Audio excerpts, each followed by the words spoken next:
Here are some tools that I need to survive Nanowrimo this month. Number one is this mug.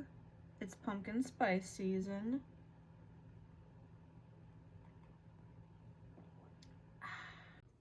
And number two is this planning my novel workbook that Bethany Atazada made. She's a fellow author tuber, and she's the first author tuber I found on YouTube.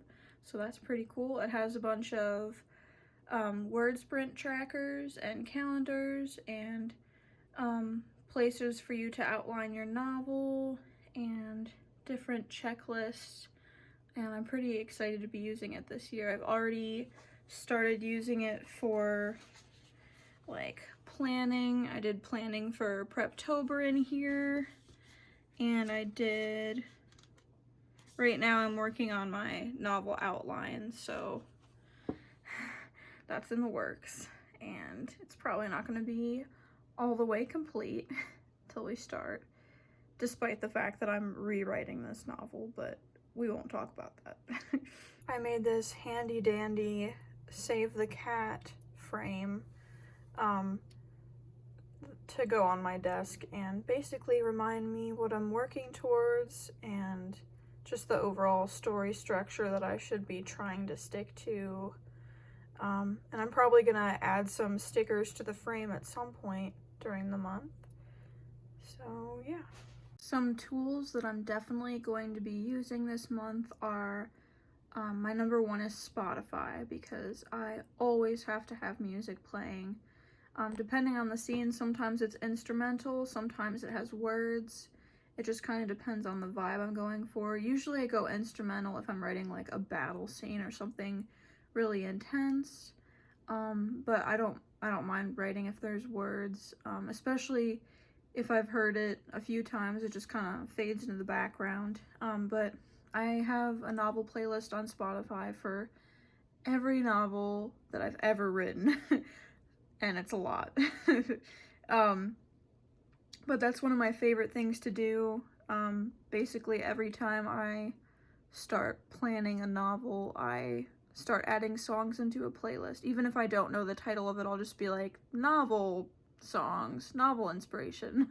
But then it's all in one place, and if I ever want to like go into the headspace of, you know, the vibe I'm going for in that novel, then I just put the playlist on and I go into the zone, and it works pretty well. And then besides Spotify, also I like to use a website called 8 Tracks. It's just the number 8 and then tracks.com. And it's another music player. There's a premium that doesn't have ads, but the free one has ads, just like Spotify. But basically people make playlists and then they upload them, and like there's like a cover photo and you know like the genre and some of the artists that might be in the playlist, but you don't know the songs ahead of time. So it's like kind of discovering a playlist like you would on maybe a mixtape or mix CD. But I think it's really fun, and there's a lot of writing playlists on there. So I highly encourage you to check that out if you're into writing with music or brainstorming with music. And then of course Word, Microsoft Word, and also my Dragon Naturally Speaking software. I use dictation software because I have a handicap. I can't type without immense pain, actually due to an injury during NaNoWriMo several years ago, but that's another video for a different day. But I've been using Dragon for quite a few years, and it works really well. I honestly, I don't have much of a choice then to dictate my words, but I don't have a problem with it. Like, I don't feel like it inhibits my creativity or anything.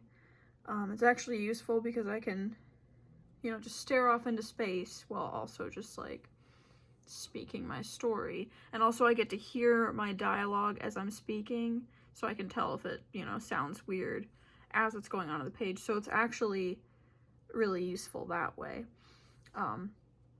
But yeah, I couldn't write without Dragon software, so definitely recommend it to anyone who has like intense like arthritis pain, or even if you just want to try dictation, Dragon's a good way to go. And yeah, those are probably my top 4 tools that I'm going to be using this month. For this NaNoWriMo, I'm using note cards to outline my novel. So I'm using the neon green ones for Act 3, and then neon pink ones for Act 2, because that's my favorite of the colors, and Act 2 is the longest. And then I have neon yellow ones for Act 1. And that way, when I lay it all out, I can see what part of the story I'm in and how I'm progressing so far.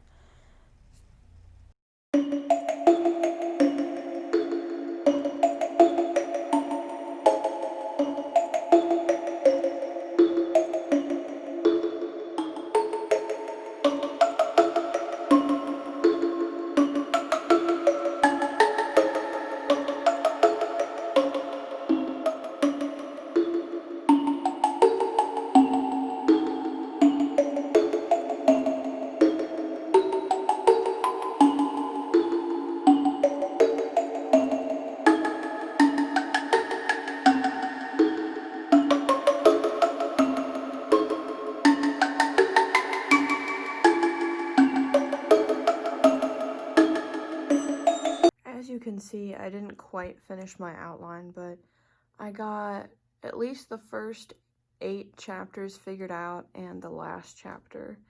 And like I said before, I'm rewriting book 2, so I have an idea of the basic story. I'm just going to be changing a lot of this stuff in the middle that's not here yet.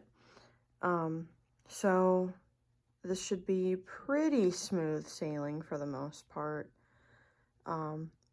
And this is my first time trying to plot rather than pants my way through the month, so we'll see how it goes.